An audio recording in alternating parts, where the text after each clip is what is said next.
Exploring Our National Parks, a Photographic and Literary Album, Volume 3, by Michael Finney. Performed by the author. Interlude.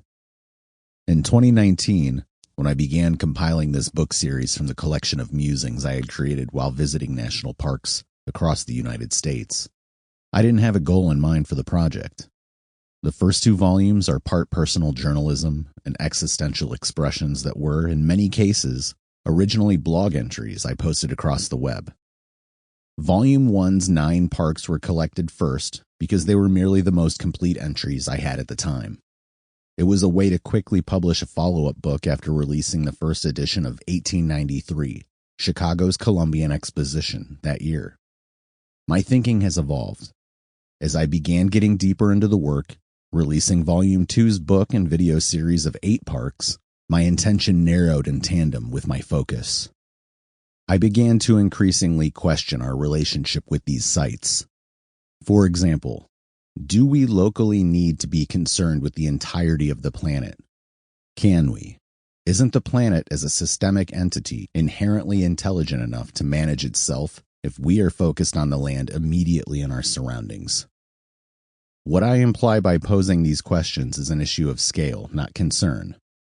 Of course, environmental health is crucial. I don't think that any one person or even an individual community can manage global complexity, though they can certainly influence its range. Certainly, we should be considerate of what we put into our soil, what runs off into our waters, the particulate in the air, and we can start doing that by tending to the open lands adjacent to where we live with intent. Creativity and travel is inspiration. I can't act as if I haven't been inspired by travel in an anthropological and journalistic sense, a lateral step removed from merely having my boots on the ground. By disregarding the notions of comfort and ease of access. Getting the best angle for the camera requires patience, and you might get dirty. But in many ways, international travel and tourism are in conflict with the seasonal needs of a land, the solar cycles occurring on the landscape, and the varied regions a river's path finds a way through.